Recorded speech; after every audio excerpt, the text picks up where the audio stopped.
We had a light summer starter a bit earlier. We're now turning our attention to the main course, so we are. Tara Walker, author of Good Food, No Stress, has stayed with us. Chicken cakes, discuss. Yes. Never heard of them. Never been a thing. Never been a thing. Garlic We're bread. sticking with the Middle Eastern theme. So we have cumin, preserved lemon, a little bit of harissa yogurt to go with it. Really, really tasty.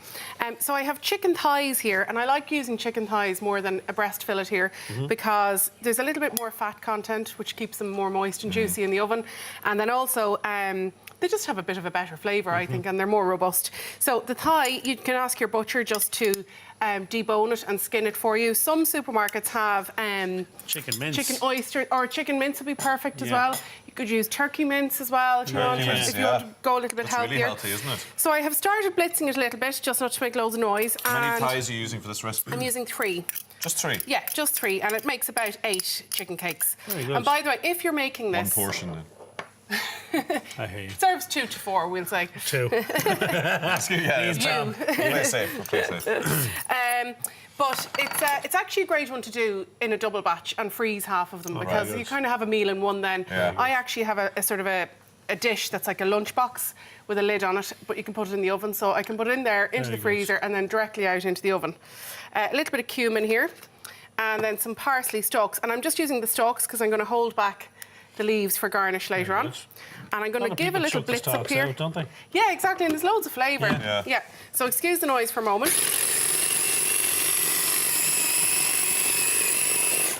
And we're just going to be a little bit cautious because obviously we're handling raw chicken here, so I'm going to get rid of this lid. Very good. Yeah.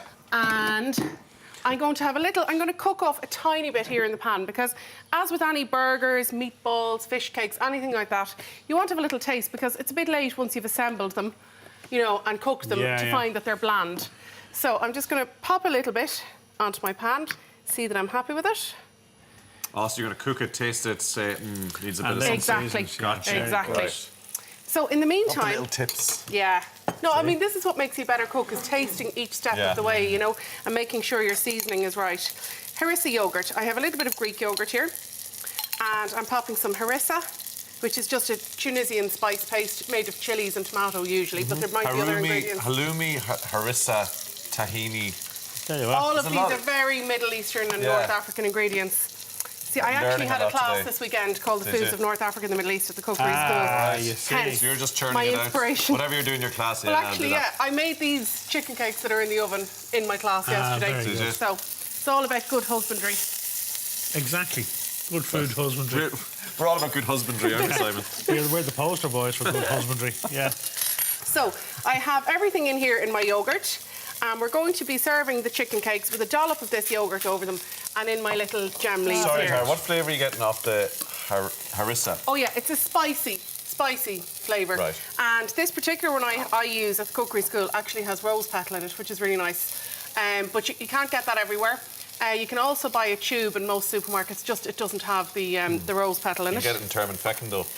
In East Coast Cookery School shop, you can in Oh, Termonfeckin, yes. It's not in the... Other shops are available. Yeah, if you live in Dublin, Not you'll as good as definitely get Tara's, it, no though. problem. So let me just have a taste here. Yeah, I'm happy with that balance of flavour. So I'm going to assemble my chicken cakes now. I've just brushed this oven dish with some oil. Sorry, Tommy, I just splattered you there. Well, he deserved it. Sorry about that. Send you the dry cleaning bill. And just going to get some gloves on and just shape them into little patties, maybe just a bit smaller than a golf ball. That'd be right? Yeah. There we go. And you're not doing them in flour or breadcrumbs or just anything like like this. If you wanted to, Tara, could you dredge them in flour and make little chicken burgers out of them Yeah, or you something? definitely could. Yeah, absolutely. And this, you know, you could use pork mince as well. Now, should you not take the blade out of there, or else you might cut your finger? She's a professional. I'm just going to go as fast as If I I can was doing here. it, Oh, good luck. I'd have bomb out on standby. just have the I mean, ambulance on the way. yeah. Waiting outside St John's ambulance. I just realised I forgot to put my egg yolk in. It's okay, it's in the batch that you're actually going to taste cool, now. right. But So it to bind it. Yeah, just to bind it, but it doesn't really miss it that much, to be honest. Okay. So, once you've got them made... So the egg yolk goes in with everything else, the garlic and Exactly, and zhuzh it up. And that's them ready to go in the oven. By Tommy Martin. How long are you cooking them for, Tara? So, again, depending on the size of them, about 15 to 20 minutes. Okay. And a good way to know that they're ready is just cut them in half and check So here are the colour, ones yeah. that I made in the class yesterday. Nice. And Look cut good. 1 1/2. I think they should be ready. I've had them in a while. So that kind of reddish colour in them, Yeah, I have harissa in this one as well, actually. in the mix. Lovely. In the mix here, yeah. But if you're using the harissa yogurt, you nearly don't need it in Right, both, you know. gotcha. And I brought a little bit of tabbouleh with me as well. Oule. Yeah, bulgur Tabbouleh wheat. or not tabbouleh? That is the question, Tara.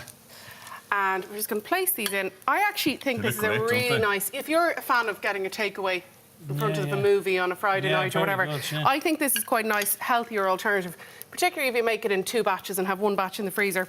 Very quick to throw it in the oven, make up that little bit of yogurt and have a nice sort of healthier But the little, what do Lazy. you call that lettuce again?